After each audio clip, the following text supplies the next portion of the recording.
Alors je viens vous parler de démocratie, mais de la vraie, celle qui n'existe pas du tout, et celle qui, je crois, serait capable de nous sortir du pétrin. Je suis prof à Marseille et en 2005, j'ai commencé à exister. Je me suis réveillé politiquement à l'occasion d'un débat public en France, où on nous consultait sur une prétendue constitution et en la lisant, je me suis mis en colère, j'ai trouvé que c'était dangereux. J'ai écrit un texte d'une dizaine de pages, plus de 10 pages de notes, et je l'ai publié sur mon site. J'ai envoyé ça à mes contacts, 3 fois rien, une bouteille à la mer. Et puis, il s'est passé quelque chose qui a transformé ma vie. Les gens s'en sont emparés, ça correspondait à quelque chose qui leur manquait. Et je passais des nuits, pendant des mois, j'ai passé des nuits à essayer de répondre à ces gens-là, surtout d'ailleurs ceux qui ne m'aimaient pas, en essayant de leur prouver qu'ils avaient tort, qu'ils se trompaient. Et progressivement, donc là, il y a les journaux qui s'en sont emparés, les télés, les radios, tous ces gens-là sont passés à la maison. Le compteur du site se transformait en ventilateur, il y avait 40 000 visites par jour, 12 000 mails en 2 mois. Et finalement, rétrospectivement, ensuite, je me suis aperçu que c'est le regard des autres qui était en train de me transformer, qui était en train de me donner une force inouïe. À la fois le regard des autres, positif, qui attendaient de moi quelque chose, et il fallait que je sois à la hauteur. Et puis les regards de ceux qui ne m'aimaient pas du tout, qui se méfiaient de moi, qui disaient que j'étais un imposteur, un bon à rien, quelqu'un qui n'était pas à sa place. Et j'avais envie de leur montrer qu'ils se trompaient. Et ça tendait le même ressort, mais donc c'était vraiment tous les regards me donnait une énergie considérable et qui marche encore aujourd'hui, qui marche vraiment absolument aujourd'hui. Et j'ai découvert que c'est une vieille affaire, que les Athéniens appelaient ça la vergogne. Et je trouve que c'est un concept très intéressant et essentiel. Pour les Athéniens, le bon citoyen donnait de l'importance au regard des autres. Ça le poussait à la vertu. Quand les autres comptaient sur lui, et le récompenser de leur regard, ça lui donnait l'intention d'être vertueux. Et quand les autres avaient un regard réprobateur, ça les incitait à ne pas sortir, ça incite le citoyen à ne pas sortir du sentier de la vertu. Et c'est vrai que ça marche. Les gens qui ont de la vergogne sont plus vertueux que les autres. Et donc inversement, ceux qui n'ont pas de vergogne sont extrêmement dangereux, au point qu'à l'époque, vous avez des mœurs plus brutales que nous aujourd'hui. Pas obligé peut-être de les mettre à mort, mais on pourrait éviter de leur donner des responsabilités. Depuis, finalement, je me donne du mal pour... Pourquoi ? D'abord, je cherche à comprendre la cause des injustices sociales. J'essaye de voir s'il n'y a pas une cause principale pour toutes les injustices sociales. Ensuite, je découvre avec émerveillement les idées géniales qui fondaient la démocratie athénienne, donc une vraie démocratie. Je remets plein de mots à l'endroit, des mots importants qui sont complètement mis à l'envers depuis au moins 200 ans. Et finalement, j'essaie d'imaginer... Alors, c'est un chantier. Je n'ai pas une vérité révélée. Je construis un objet, là. J'essaie de rendre robuste une idée. Je cherche à penser des institutions, de bonnes institutions, qui nous protégeraient tous contre les abus de pouvoir. Je compte sur de bonnes institutions pour nous pousser à la vertu. Je ne compte pas sur des citoyens vertueux, je ne crois pas à ça, je pense que nous avons tous en nous-mêmes du bon et du mauvais. Par contre, de bonnes institutions pourraient nous pousser à la vertu, ou, comme c'est le cas aujourd'hui, nous laissent dériver complètement en dehors de l'intérêt général et du bien commun. Pour chercher, j'utilise une méthode formidable que nous a conseillé un vieux monsieur, donc Hérodote, antique, un médecin, qui disait « chercher la cause des causes ». Et je me sers de ça tout le temps. Pourquoi il disait ça ?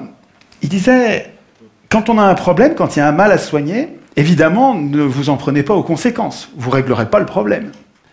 Ne vous en prenez même pas aux causes. Elles sont multiples, tout est multifactoriel. C'est pas ça. Il vaut mieux chercher parmi toutes les causes la cause, s'il y en a une, au moins une des causes déterminantes, c'est-à-dire celle qui détermine les autres causes. Et c'est celle-là qu'il nous faut. C'est ça que je cherche. Alors, je partage avec tous les copains résistants, je rencontre, depuis que je fais de la politique, je rencontre plein de gens qui résistent depuis toujours, et je partage avec eux, évidemment, toutes ces luttes, et j'ai fait un schéma pour vous montrer la variété des sujets sur lesquels les gens résistent. Et donc j'ai fait ça sous forme d'arbre, et l'arbre montre, enfin, ça permet de montrer que je m'étonne que tous ces résistants s'en prennent à des choses importantes, mais qui ne sont que des conséquences. Et je trouve que personne n'essaye de comprendre la cause de tout ça, et il me semble que j'ai trouvé, alors je me trompe peut-être, mais j'ai l'impression d'avoir trouvé une cause commune à toutes ces impuissances, et à toutes ces injustices. Donc je pars des conséquences, des injustices sociales, j'essaye de comprendre d'où elles viennent.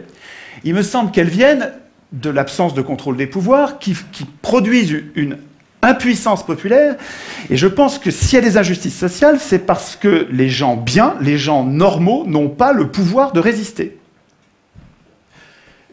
Tous ces gens qui résistent et que je connais, tous ces militants, ils résistent, ils passent toute leur vie à se bagarrer, ils ne changent rien.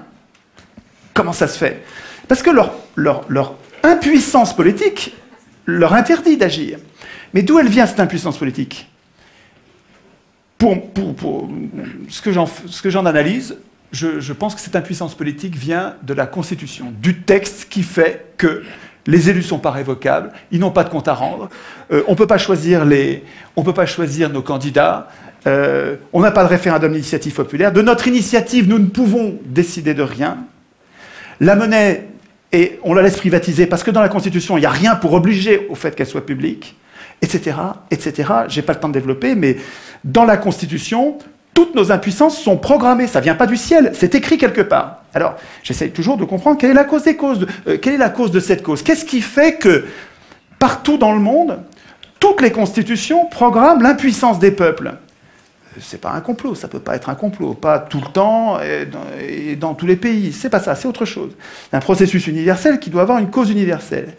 Et il me semble que ce qui fait que toutes ces constitutions sont mauvaises, qu'elles programment l'impuissance des gens, au lieu de programmer notre puissance, et au lieu de nous garantir contre les abus de pouvoir, elles programment notre impuissance, je pense que c'est parce que ceux qui écrivent la Constitution, les auteurs constituants, ceux qui écrivent la Constitution ont un intérêt personnel à ne pas écrire de bonnes constitutions, à ne pas écrire notre puissance. Et ils sont jugés partis, ce sont des professionnels de la politique. Et cette cause-là, là on est proche de la cause des causes, c'est pas leur faute, c'est pas eux qui sont des pourris, c'est nous qui les laissons écrire. Pour comprendre l'importance de cette erreur, il faut que je rappelle qu'est-ce que c'est qu'une constitution.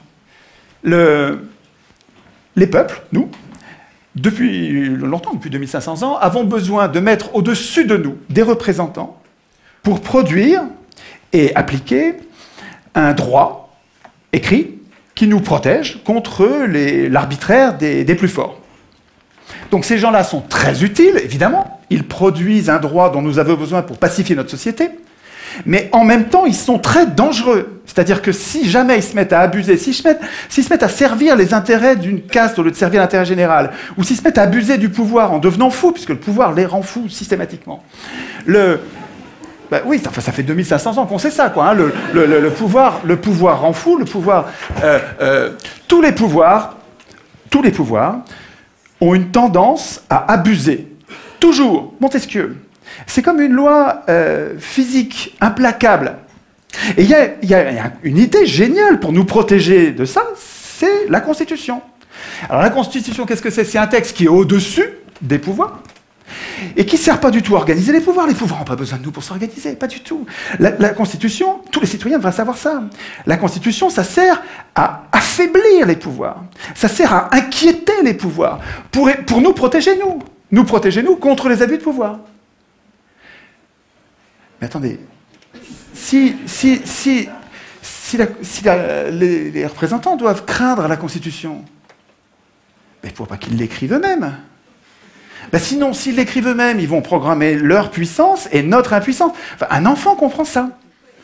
Donc l'idée centrale, mais vraiment c'est une idée essentielle, c'est que c'est pas aux hommes au pouvoir d'écrire les règles du pouvoir, et c'est pas à eux, il faut pas attendre que ce soit eux qui renoncent à écrire le pouvoir, il renoncera jamais, la solution elle viendra pas d'eux, elle viendra de nous, c'est à nous de leur interdire d'écrire la Constitution. Ça, c'est vraiment l'idée, à mon avis, l'idée essentielle qui nous manque. Alors, dans la bagarre qui va opposer les gens normaux à ceux qui exercent le pouvoir en ce moment, il y a... Ah oui, c'est bien ça le temps qui passe là. Oui. Il y a une inversion des mots. D'abord, je ne suis pas un citoyen. Un citoyen, c'est autonome. Ça vote, il vote lui-même ses lois. Moi, je suis un simple électeur. C'est-à-dire, je suis hétéronome. Je subis la loi écrite par quelqu'un d'autre. Nous appeler citoyens, c'est nous payer de mots. On se la pète, mais on n'est rien du tout. Qu'est-ce qu'on fait dans cette démocratie? Dans cette prétendue démocratie, qu'est-ce qu'on a comme droit? On a le droit de désigner des maîtres politiques qui vont tout décider à notre place pendant 5 ans. On les désigne parmi des gens qu'on n'a même pas choisis. En plus, c'est les plus riches qui les choisissent. Et dans le cas éventuel où ils nous trahissent au dernier degré, on n'a pas le moindre moyen de résister. Alors c'est vrai qu'on a la liberté d'expression, mais absolument sans aucune force contraignante. C'est-à-dire qu'on a le droit de blablater. Si ça n'a pas d'effet, on a le droit. Dès que ça change quelque chose, c'est un massacre. Et nous appelons ça démocratie. C'est notre faute. Nous devrions faire la grève de ces momentaires. Nous devrions refuser d'appeler démocratie ce qui est son strict contraire. Nous participons à notre impuissance politique en acceptant d'appeler démocratie ce qui est la négation même de nos droits. C'est-à-dire que quand on accepte d'appeler ça démocratie, on n'arrive même pas à formuler la solution. On a besoin de la démocratie, mais on n'arrive pas à le dire puisque le mot est pris par son contraire. C'est génial d'avoir inversé les mots. C'est du Big Brother, absolument. Hein. Ça ne s'est pas passé par hasard. C'était pas bien au début, en 1789, quand ça a commencé il y a 200 ans, et puis ça s'est pas dégradé. C'est pas du tout ça. Sieyès, un grand penseur de la Révolution française, une pointure, hein, je ne vous parle pas d'un second couteau, écrivait en 1789. Les citoyens, ouvrez les guillemets, hein, c'est Sieyès qui parle. Les citoyens qui se donnent à eux-mêmes des représentants ne peuvent pas écrire le droit, ne peuvent pas du tout, doivent renoncer à faire eux-mêmes les lois. Ils n'ont pas de volonté particulière à imposer. S'ils dictaient des volontés, la France ne serait plus cet État représentatif, ce serait un État démocratique. Le peuple, c'est toujours du Sieyès, hein, le peuple, je le répète, dans un pays qui n'est pas une démocratie, et la France ne saurait l'être, le peuple ne peut parler, et ne peut agir que par ses représentants. Attends, ce gars-là n'était pas un démocrate. Et il savait très bien ce que c'était la démocratie. Vous allez le voir dans un instant. Tout le monde savait, avant 1789, tout le monde savait, Montesquieu, Aristote, ils savaient tous que l'élection est aristocratique, donc oligarchique. Aristote le disait explicitement, je vous passe la citation. Montesquieu le disait aussi explicitement, je vous passe la citation. Vous irez sur le net pour chercher, il faut que j'aille du temps. Je voudrais insister, ça c'est super important. Il y a 2 choses très importantes. Pendant 200 ans de tirage au sort à Athènes, où il y avait des riches et des pauvres. Ok, je sais qu'ils avaient mis de côté les esclaves, je sais qu'ils mettaient de côté les femmes. Je ne vous parle pas de ça, je vous parle des citoyens. Les citoyens de l'époque, il y avait des riches et des pauvres. Pendant 200 ans de tirage au sort, c'est des pauvres qui ont dirigé toujours. Toujours. Au contraire, on a un autre exemple. Alors, on a deux exemples historiques, avec des faits. Ce n'est pas des opinions, c'est des faits. Pendant 200 ans de tirage au sort, le tirage au sort, c'est les pauvres qui gouvernaient. Il y avait des riches, mais ce n'est pas eux qui gouvernaient, c'est les pauvres qui gouvernaient. Et puis pendant 200 ans de gouvernement représentatif, parce que c'est comme ça que ça s'appelle notre régime, ça ne s'appelle pas une démocratie, ça s'appelle un gouvernement prétendument représentatif. Et dans ce régime-là, pendant 200 ans, c'est toujours les riches qui dirigent. Toujours. Moi, ma question, puisque le tirage au sort donne le pouvoir aux pauvres, le pauvre c'est 99%, hein, puisque l'élection donne le pouvoir aux 1%, des ultra-riches, mais jusqu'à quand les pauvres, les 99%, vont-ils défendre l'élection comme si c'était une vache sacrée? Enfin, je veux dire, pour moi, il y a quelque chose d'indéfendable à voir tous ces pauvres qui défendent l'élection alors que le tirage au sort leur rendrait le pouvoir. Qu'est-ce qui fait que nous tenons à l'élection? Je pense que c'est parce que c'est pas la raison, parce que les faits montrent que nous n'avons pas intérêt à ça. Mais par contre, c'est les mythes. L'école dite républicaine nous apprend que depuis qu'on est tout petit, que élection égale démocratie, démocratie égale élection. Alors, depuis que tout petit, on le croit. Et donc, il y a une période de désintoxication de ces mensonges de pouvoir. Il faut arriver à remettre les mots à l'endroit. Nous ne sommes pas en démocratie, et ce dont nous aurions besoin, c'est une démocratie avec du tirage au sort qui nous libérerait de ceux qui veulent le pouvoir. pour changer les choses, il me semble que nous ne pouvons pas compter, il ne faut pas compter sur ceux qui ont le pouvoir en ce moment. La solution ne viendra pas d'eux. La solution, elle viendra des gens normaux, des gens simples, des gens qui ne veulent pas de pouvoir. Et là, il faut que vous connaissiez cette pensée d'Alain, qui est un penseur formidable, à connaître absolument, qui disait « Le trait le plus visible de l'homme juste est de ne point vouloir du tout gouverner les autres, et de se gouverner seulement lui-même. Cela décide tout. Autant dire que les pires gouverneront. Si les gens bons ne veulent pas gouverner, et qu'on donne le pouvoir, comme dans le gouvernement représentatif, à ceux qui le veulent, les pires gouverneront. Ce piège qui est désespérant d'Alain, Alain, il a raison quand il dit ça, il a raison dans le gouvernement représentatif. Parce que tant qu'on donne le pouvoir à ceux qui le veulent, tous les gens qui sont justes, qui sont bons, qui ne veulent pas du pouvoir, on ne les aura pas. Alors que on peut sortir de ce piège de cette tenaille, je pense, avec une vraie démocratie. Une vraie démocratie où vous donnez le pouvoir à n'importe qui, et les meilleurs d'entre nous sont parmi ces n'importe qui ne veulent pas du pouvoir. C'est la démocratie qu'il nous faut. Mais c'est à nous de le vouloir. Il ne faut pas attendre que nos élus le veuillent. Ils ne le voudront jamais. Les élus, ils ne veulent pas la démocratie. Ça les foutrait au chômage, la démocratie. Le tirage au sort, à Athènes, il donnait un tout petit peu de pouvoir, pas longtemps, et jamais 2 fois de suite, avec plein de contrôles qu'il faudrait prendre le temps d'expliquer, ce qui fait que les Athéniens, ils donnaient ce petit peu de pouvoir pour le garder pour eux. Ce n'est pas les tirés au sort qui votaient la loi. Les tirés au sort, ils faisaient la police, ils faisaient la justice, donc ils appliquaient les lois, ils faisaient les préparations des lois, parce que les Athéniens, en assemblée, ils ne pouvaient pas préparer les lois. Et parce que les représentants étaient affaiblis par le tirage au sort, les citoyens avaient la garantie qu'il restait le souverain. Il ne faut pas craindre le tirage au sort. Nous serions, nous tous, bien plus puissants avec un système de tirage au sort qui ferait que nos représentants restent nos serviteurs et ne pourraient pas devenir nos maîtres.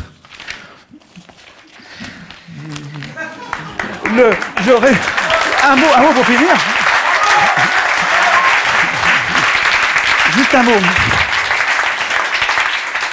Je suis désolé, allez sur le message.org qui a été fait par l'un d'entre vous. Il me semble que nous devrions, comme des virus, à la base, sans attendre que des médias ou des gens puissants se passent quelque chose, il faut qu'à la base, nous passions le mot entre nous en disant « il ne faut plus que l'Assemblée constituante soit élue, il faut absolument que l'Assemblée constituante soit tirée au sort ». De là, tout va découler. Je pense que cette idée est valable pour toute la Terre. Je vous remercie de votre attention.